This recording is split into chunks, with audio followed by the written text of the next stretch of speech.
Chapter 9, Beyond the Morning Meeting. The morning meeting allowed us to implement the first stage of building a culture, which is teaching and training people. But we still needed to impart an expectation of continuous improvement. We needed people to make improvements on a daily basis so that we could produce a higher quality product at a lower cost, while also enjoying a regular sense of accomplishment in our work environment. Lean is not just about growing people so they feel all happy and involved. It is also about results, measurable, concrete results that show a continual pattern of improvement. How do we do that? If I told my people, hey, I want you to make one improvement a day, they'd look at me cross-eyed. Most would respond, I don't know if I can think of one improvement today. It sure sounds like a tall order, doesn't it? So I changed it again to something so simple. Remember the Hawks model. The beauty of their company was that they kept their process very simple in order to ensure the maximum buy-in from their people. I said to my people, just give me a 2-second improvement a day. That's it. That's all I ask for. 1 2-second improvement a day. There's not a person on earth, let alone a mouse or a hamster, that can't figure out how to improve something by just 2 seconds. I made the bar so low that everyone could jump it. And indeed, that's what happened. I began with the simple expectation of a 2-second improvement a day, but in order for me to make sure that people understood how they could possibly find a 2-second improvement every day, we came up with the next phase of building a culture of continuous improvement, the morning improvement walk. Everyone reports to work at 7 o'clock in the morning. Our morning meeting goes from 8 to 8:30. Technically speaking, my people don't really work at their specific jobs from 7 to 8. Instead, we reserve that time for 3S'ing. Remember those? Our 3S's are sweep, sort, and standardize. Sweep, clean their areas, sort everything, and remove anything that's ancillary and not necessary to the specific job, and then standardize everything. By committing that first hour to 3S'ing, every person is given the opportunity to find a 2-second improvement. Sorting through the clutter that tends to build up in our work area will always yield some kind of improved efficiency. Everyone knows that they have, at the very least, 1 hour from 7 to 8 to make one small improvement in their area of influence or workspace. In order to reinforce this idea, I began walking the shop floor every morning from department to department, greeting people saying, "Hi, Austin, what's your improvement for the day?" Or, "What are you working on?" When people tour FastCap, they say things like, "This is the cleanest place I've ever seen. You guys are fanatical. The salt and pepper shakers even have a label and are shadowed on the lunch table." Our second step towards building a lean culture was a very simple process that absolutely everybody could buy into and participate in. We kept it simple enough and made sure to build it into the workday. There's not a place in the world that can't benefit from a 2-second improvement. Recently, I taught this 2-second improvement process to the staff at a city hall close to where I live. The first week, everybody came up with improvements, and some of the improvements saved hours a day. Imagine that. I was only asking for 2 seconds, but people were delivering hours of improvements. This is the magic of making it simple. When I explained the 2-second improvement idea to a consultant that I interviewed on my radio show, The American Innovator, I asked him if he thought it sounded like something that would work in any environment. Harry Kenworthy was that consultant. He said, absolutely. I said, well, why do you believe it works so well at FastCap? He said, it's simple, Paul. In order to make something stick, you must first set the expectation. Then you must inspect the expectation, and then you must reinforce the expectation. I didn't understand these 3 concepts from a business theory perspective, and I had not laid out the process with those steps in mind, but I was performing them without even knowing it.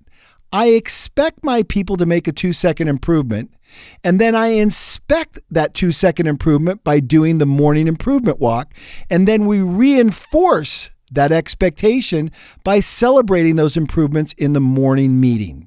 We've taken a step further to celebrate the really good ideas by videotaping them to play during the morning meeting. Before we did the videotaping, we would actually take the entire company to see the different improvements.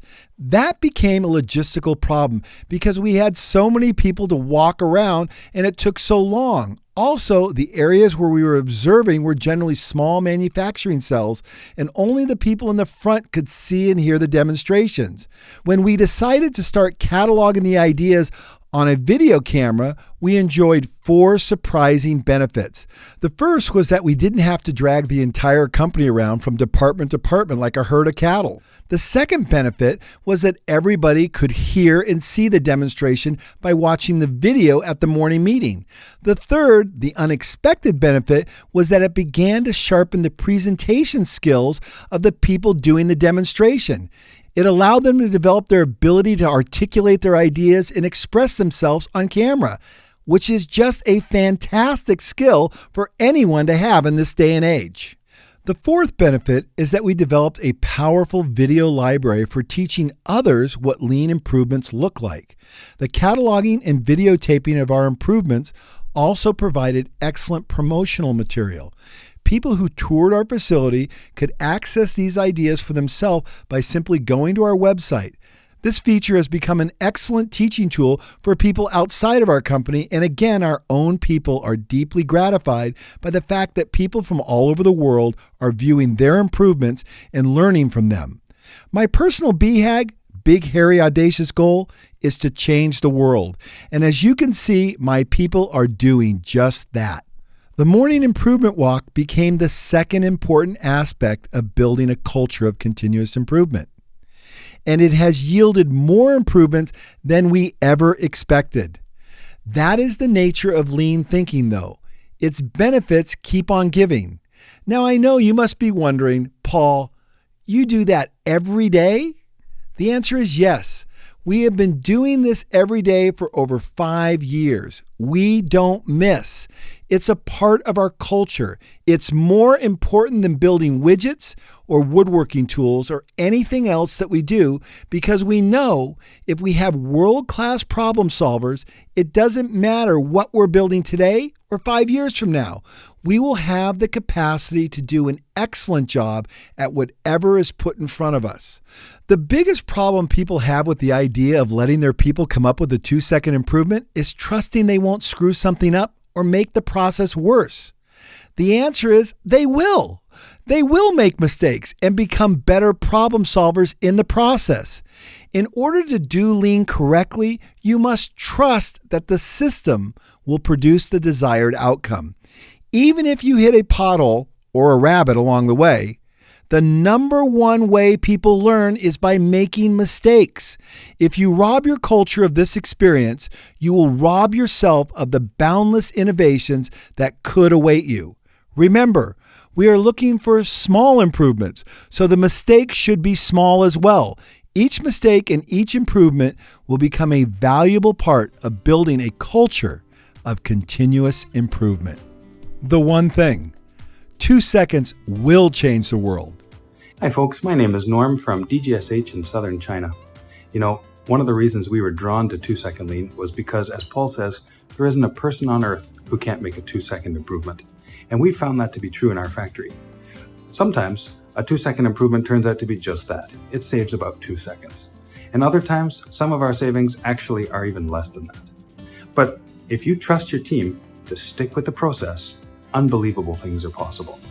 And one of the examples that I have here is this net, and this shows the power of 2-second lean in our factory. When we're assembling our basketball hoop, we have to thread a rod through this loop, and it always gets stuck at these 2 points right here where the seam happens to be. And one of our operators asked the question, is it possible to change the way we sew it so that the process could be a lot easier? Well, our sewing team took a look at it, and they realized that, yeah, we actually could make some changes so that we wouldn't lose any performance, but would actually be able to make the process simpler. And we took the time from over 1 minute and 25 seconds down to just 12 seconds. Here's the amazing thing. We set out to save 2 seconds on each process. And in the end, this operator was able to find a 72-second savings. And as thrilled as I was, that was only the beginning of it, because we repeat that process 156 times each day. That's 3 hours of savings per day. Or if you look at the whole year, that's more than 78 days, working 10 hours a day. That's the power of 2-second lean, and it really can change the world. I know they will because it's happening in my company and people are affected worldwide. A couple great videos to watch regarding this issue is Lean, the Morning Improvement Walk, and Lean Dust Control, a great example of a 2-second improvement.